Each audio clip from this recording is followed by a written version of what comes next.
My name's Courtney Gilbert. I'm the curator of visual arts at the Sun Valley Center for the Arts. And the exhibition that we have up right now is called Stories of a Changing China. This project is part of a bigger multidisciplinary project that we're going to be doing all fall, looking at the rate of economic, social, and cultural change, and really change that began about 30 years ago. The Luo brothers are three brothers who came of age kind of on the heels of China's cultural revolutions. And I think their work is a commentary, kind of the invasion of Western brands and sort of the promises that Western companies bring with them when they enter new markets like China. So we've got babies playing with Coke cans and babies lounging on top of Pepsi cans and babies eating giant hamburgers. Ren Xihong, like the Luo brothers, was trained in one of China's fine art academies. And so he came out of school with an ability to create very realistic oil paintings and sculpture. What we have on display are 8 figures of Chairman Mao doing different exercises. It's called Great Man Keeping Fit. It's both about the way that Mao, who once was kind of the symbol for communism in China, has now, in the 21st century, been reduced to almost like a knick-knack. And twice a day, the radio stations would broadcast calisthenic routines that everybody stopped what they were doing and did together. So we've got Chairman Mao keeping fit, doing his calisthenics.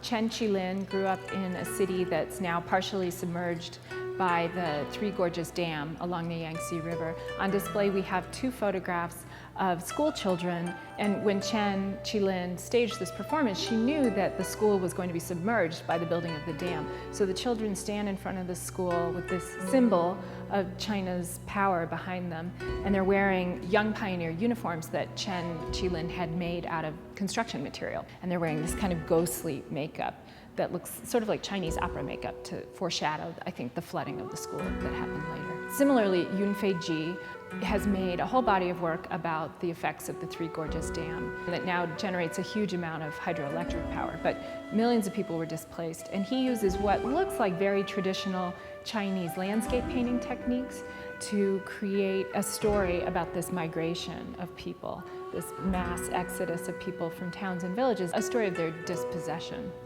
Xu Bing lived in the United States for almost 2 decades, and while he was here, I think he became very interested in the idea of language and translation and kind of misunderstandings and slippages that happen between 2 different languages. So he's invented this whole new system of writing that he calls square word calligraphy.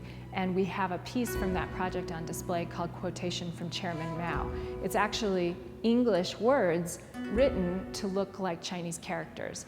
And so somebody who could read Chinese would look at it and initially assume they understood it, while an English speaker would look at it and assume it was unintelligible to them.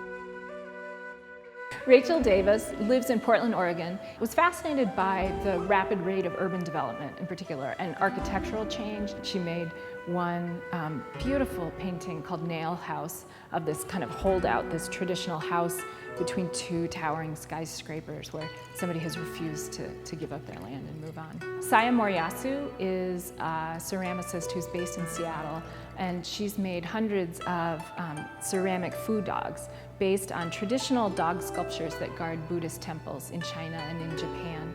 And she's thinking about a lot of different ideas with these sculptures. One of them is the idea of mass production and manufacturing in China and how we import lots of Chinese goods to the United States, and the influence, the historic influence of Chinese ceramics on the West and how Chinese traditions have been reinterpreted by Western cultures.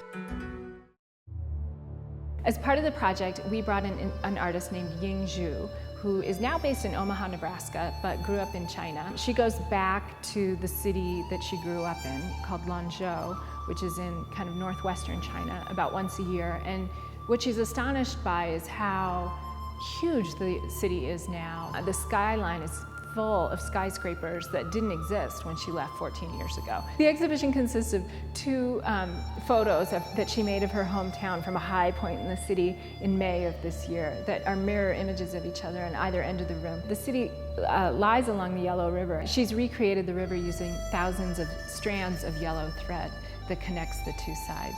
And the thread kind of disappears into the floor, so that idea of kind of the instability or the haze that she feels China is under right now, both both in a literal sense and also culturally, is embedded into the work itself. The Sun Valley Center for the Arts is located at the corner of 5th and Washington in Ketchum. We're open 9 to 5 Monday through Friday, and admission is always free and open to the public.